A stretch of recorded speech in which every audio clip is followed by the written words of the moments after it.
É sensacional estar de volta. Somos o Brasil com S. O Brasil das cores, da aquarela, do verde da natureza exuberante, do amarelo que brilha nas praias e ilumina toda a gente de alegria, do azul das águas e do céu que se mistura com o branco da nossa fé, do vermelho caloroso do nosso povo, singular e plural, vibrante como as nossas festas e memórias de outros carnavais. A gente tem história. Somos o Brasil com S. E essa é a nossa marca.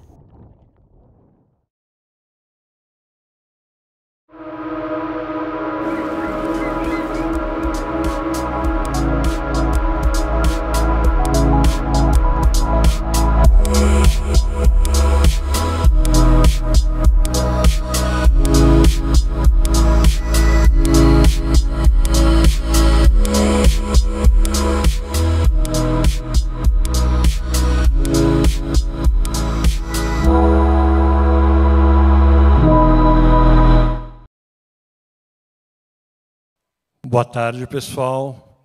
Boa tarde, pessoal. Almoçaram bem, comeram bem, compraram produtinhos? Precisa comprar produtos. Precisa comprar os produtos.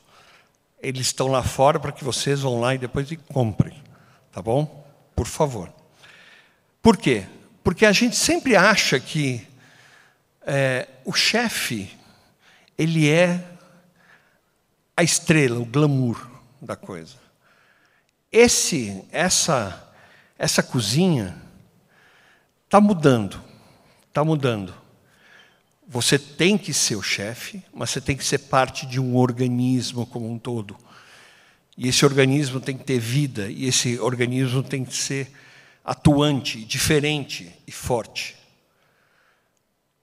Poucas pessoas fazem um trabalho que tem essa dimensão, porque é um trabalho difícil, muito difícil. Você envolver o produtor, a sua equipe, a sua história pessoal, as suas técnicas e o seu desejo. Eu queria chamar aqui no palco um dos caras que está fazendo isso com o maior brilho em São Paulo, no centro da cidade, há 2 anos difíceis, mas firme e forte, e cada vez melhor. Com vocês, Rafael Vieira, do 31. Vem cá, cara.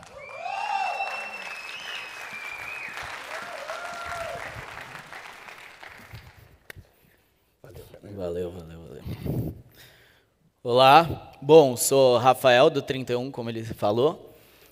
Primeiro eu queria agradecer toda a equipe da Prazeres, ao Jorge, ao Castilho, a Mariela, a Cláudia, porque quando, alguns anos atrás, eu estava estudando gastronomia e eu auxiliei como voluntário pela faculdade esse congresso.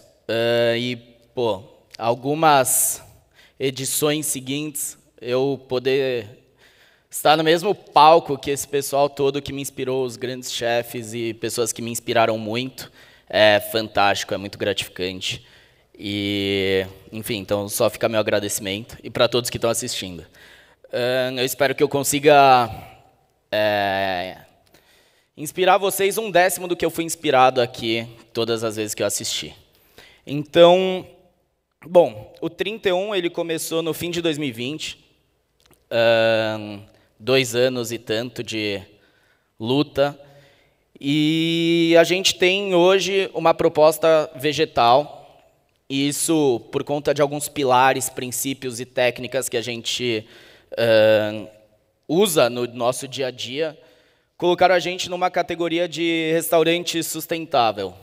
E, como já dizia o nome da palestra, eu nunca me relacionei com esse termo sustentável. Eu sempre entendi que a gente poderia ser um restaurante responsável. E por mais que eu fique muito grato por essa categoria, eu prefiro considerar a gente, responsável por tudo que a gente faz ali, por tudo que a gente produz todo dia, por tudo que sai, por tudo que entra. Então, agora eu vou passar um vídeo para vocês sobre o que a gente fez nos últimos 2 anos e tanto, para vocês terem uma ideia mais geral do que a gente faz no nosso dia a dia.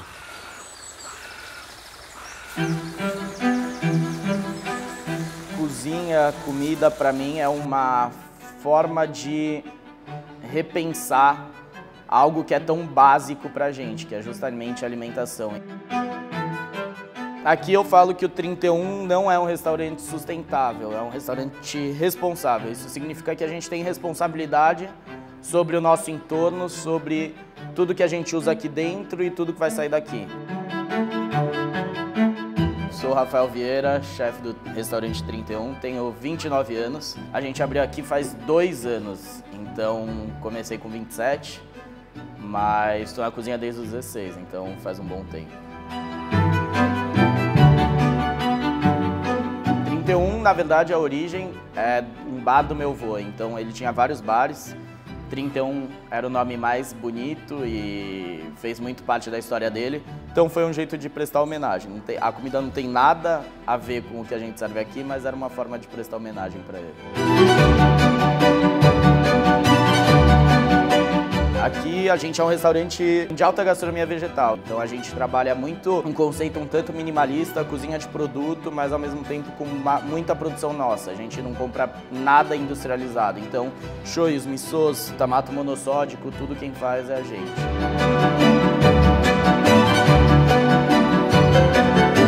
A gente tenta trabalhar com locavorismo, então locavorismo são só produtores que estão ao nosso redor. E locavorismo também implica em ter produtos mega sazonais. A gente pega cogumelo selvagem do extremo sul de São Paulo, vai lá colher com o Bruno, nosso forrageiro. Então é muito local e a gente busca muito essa relação com o pequeno produtor ou com pessoas que têm uma proposta super interessante que vão fazer sentido tanto para a gente quanto para a sociedade, para a comunidade.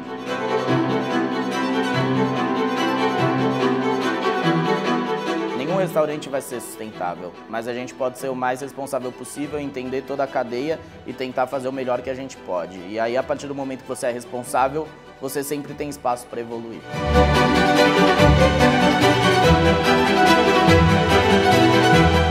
Aqui dentro a gente quer questionar todo o formato que já foi imposto e que é imposto diariamente sobre a nossa alimentação, para que as pessoas possam ressignificar a alimentação delas. Então, mostrar que é possível sim você ter um cardápio ou um menu degustação de vegetais com 1.500 técnicas, isso para mim é a coisa mais importante.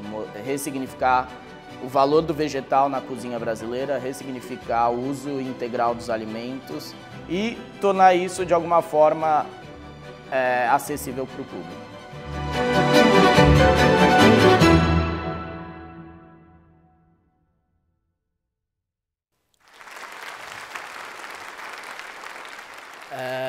Bom, quando eu fui chamado para ter esse bate-papo, enfim, fazer essa palestra com vocês, veio junto o termo cozinha disruptiva. Eu achei muito chique isso, eu nunca tinha ouvido falar. E eu resolvi procurar no dicionário, então, o que era disruptivo. Por mais que a gente entenda esse termo, é muito bom consultar fontes confiáveis. E eu achei esse termo que é quebra de um curso normal de um processo. E aí, nisso eu já olhei e falei, putz, tá, o 31 ele tem 3 lutas diárias que eu comento com todo mundo e que já seria muito disruptivo, que é a alta gastronomia vegetal no centro de São Paulo. São 3 pontos que já são completamente disruptivos. Mas existem coisas que, querendo ou não, estão ali no bastidor, está no nosso dia a dia, em como a gente funciona como equipe, como a gente entende cozinha. E eu acho que, dentro de um congresso da nossa indústria, o melhor jeito é mostrar tudo que a gente tem feito por trás do salão, dentro da cozinha, enfim. Então, o 31, eu digo que é um microcosmos. Eu e todo mundo que está ali dentro, a gente acaba tocando 4 pontos, que são dos fornecedores, do planeta, da equipe e dos clientes. E a ideia é que esse microcosmos ele consiga fazer com que algo reverbere dentro desses 4 pontos. Então, se eu conseguir impactar de alguma forma o cliente, é sensacional, os fornecedores, o planeta, seja diminuindo a quantidade de desperdício, e a equipe, se ele entender que ele pode fazer alguma coisa na casa dele que ele aprendeu no restaurante. Isso é fantástico. Então, eu queria passar e começar, eu queria explicar para vocês como que começou a história do 31 para eu tentar ser disruptivo, ou para nós todos da equipe. Desde os 16 anos, como está dito no vídeo, eu estou em cozinha e a gente entende que existe um sistema muito certo, hierárquico, de funções, do chefe ser o cara que vai dar a palavra final, de como que a gente tem que se comportar, limpeza, seja lá o que for. E eu sempre questionei muito isso, porque não dá para a gente ficar estagnado em alguma coisa.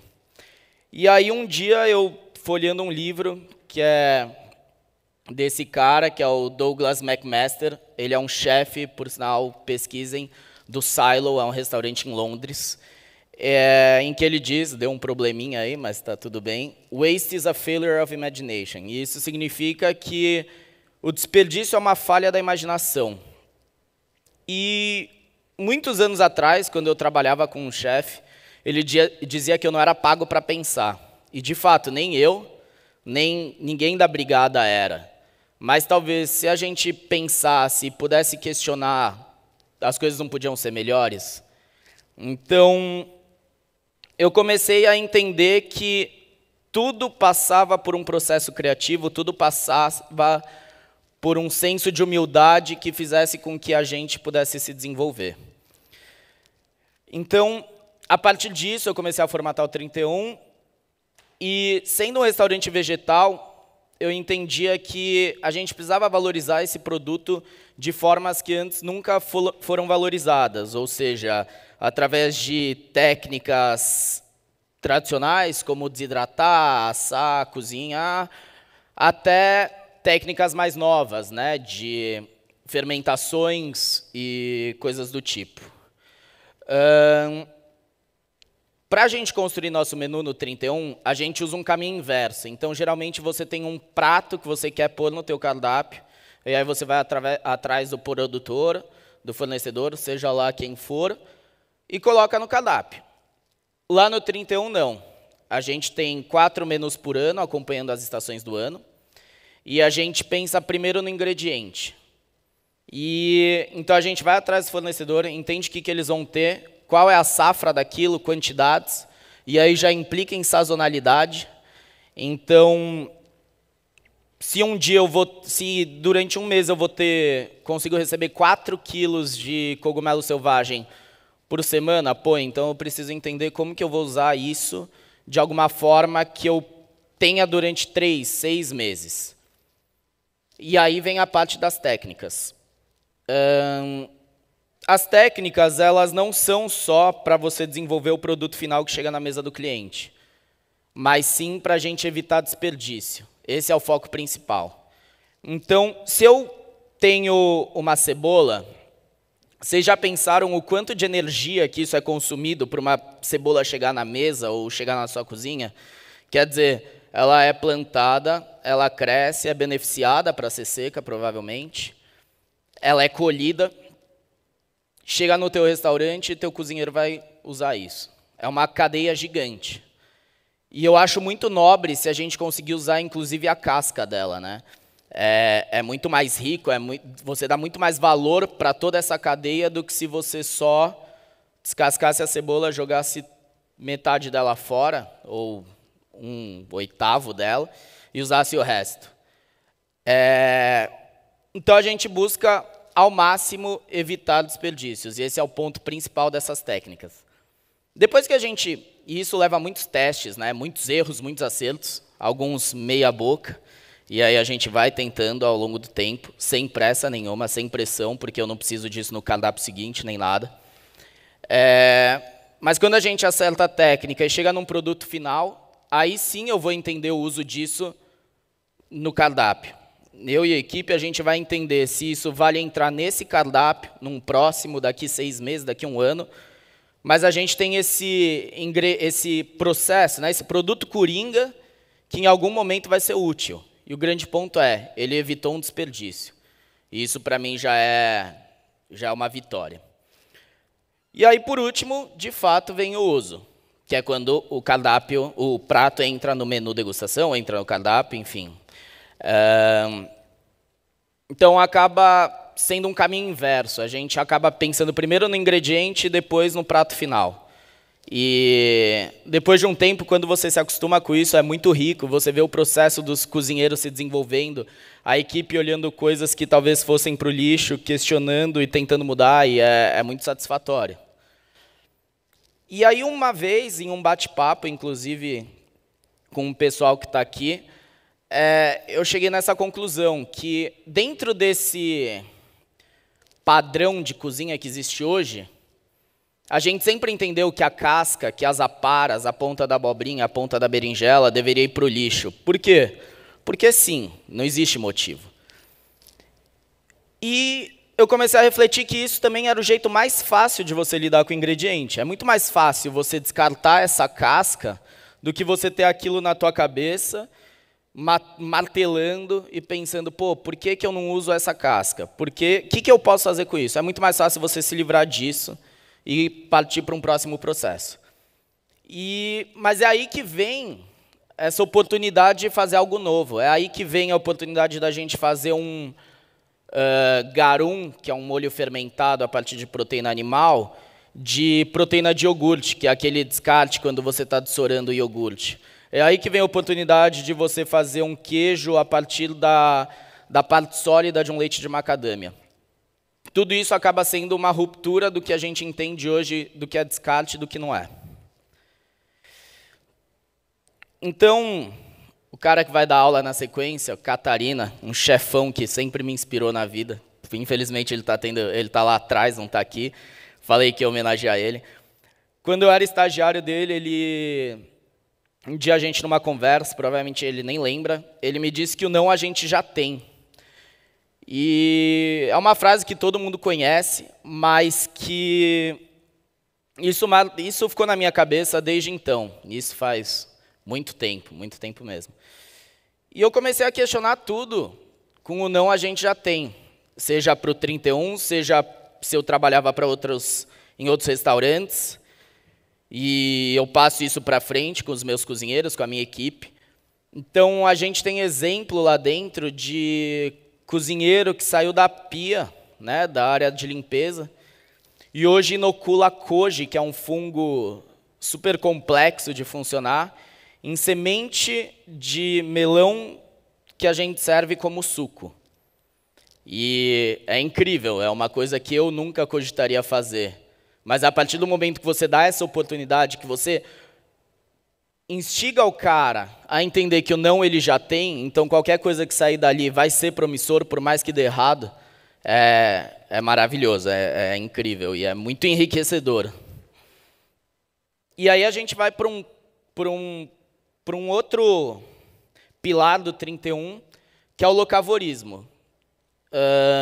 Acho que é um conceito que muita gente já conhece, mas talvez ele não seja tão usado quanto deveria.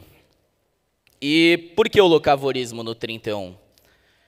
O primeiro ponto é a pegada de carbono. A gente está num país em que tudo funciona através de carro, caminhão e avião.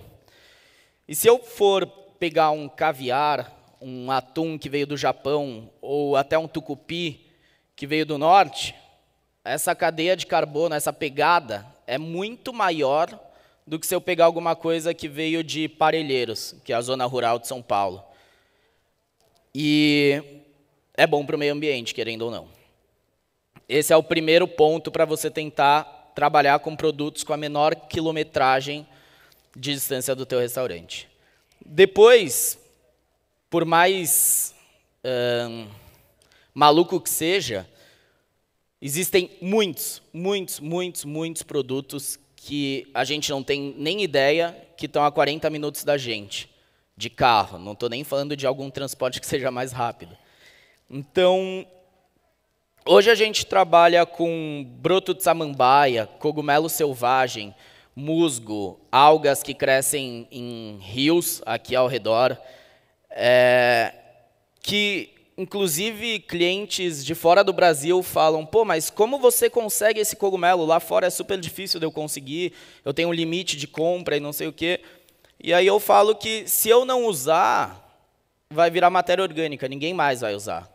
E é um produto fantástico, pertinho da gente, que a gente não tem nem ideia, eu não tinha, meus cozinheiros, sempre que chega alguém novo, também não tem, e a possibilidade de trabalho é surreal. E a última é óbvio que é a qualidade, né? Então, o que é melhor? Você receber um alface que foi colhido 9 da manhã e que você pode servir meio-dia, ou um alface que provavelmente ficou 3 dias na câmara fria do teu fornecedor, talvez tenha passado por algum processo ali para ele não escurecer, seja lá o que for, não queimar, e ter menos qualidade. Eu não sei quantos aqui tem isso, mas quem já colheu e comeu, putz, é absurda a diferença. Então, a gente tenta focar muito nisso de qualidade, novos produtos, diminuir a pegada de carbono. Por último, é meio rapidinho a palestra, mas é o tempo que eu tenho, a gente vai falar sobre como você instiga, como você muda esse conceito de que a gente não é pago para pensar, que a brigada não é paga para pensar. Eu não sou dono da verdade como chefe, nem ninguém é, nem, enfim, qualquer um da nossa indústria é, ou qualquer um desse planeta. E hoje em dia eu tenho lido um livro, que por sinal é muito válido vocês lerem, que chama O Ato Criativo, que é de um produtor musical chamado Rick Rubin, que ele diz que você tem que estar aberto a oportunidades. Oportunidades criativas, oportunidades de informação, enfim, seja lá o que for. E a partir do momento que você entende que você não é o dono da verdade, que o jeito que você faz o teu cogumelo não necessariamente é o certo, ou que o jeito que o outro cara faz também talvez não seja o errado, você está aprendendo. Então, na minha equipe hoje, eu quero que todo mundo pense. Eu não tenho resistência nenhuma a qualquer coisa que eles vão testar, que eles queiram desenvolver. E é incrível, você acaba aprendendo muito mais nisso, porque as pessoas são de contextos diferentes, origens, classes sociais, lugares, é maluco. E às vezes você aprende com a pessoa que lava a louça como fazer uma farinha de puba, que você nunca na vida teria acesso ao jeito que ela aprendeu com a mãe dela, ou seja lá com quem for, ou outras técnicas aí que se perdem. Então hoje no 31, sim, eu quero que as pessoas pensem, eu quero que elas coloquem prato no nosso cardápio, eu quero que um dia, como já aconteceu, da gente começar o menu de um jeito e terminar de outro, porque alguém entendeu que podia fazer de um jeito melhor. E com isso a gente desenvolveu um projeto que é inspirado num projeto do Noma, o do Noma chama Saturday Night Project, o nosso chama Prato de Sexta, que é um projeto em que os cozinheiros eles vão preparar algo para apresentar para o resto da equipe, e esse prato não vai entrar no cardápio, esse prato é só para instigar, para provocar e para incentivar a criatividade. Porque, como a gente viu antes, o desperdício é uma falha da imaginação. Então, quanto mais a gente conseguir fazer isso, incentivar as pessoas, melhores elas vão estar para expandir os horizontes, seja no 31, seja na casa dela. É esse o projeto que eu faço com os meus cozinheiros e tento incentivar eles a se desenvolverem desse lado criativo, que foi uma coisa que eu imagino que muitos de vocês, talvez, quando estão em restaurante de outras pessoas, vocês não têm esse acesso. Talvez tenha que testar em casa, mas em casa vocês não têm acesso a ingrediente, enfim. É muito complexo, eu sei porque eu passei anos por esse perrengue, mas hoje eu consigo fazer um pouco diferente disso.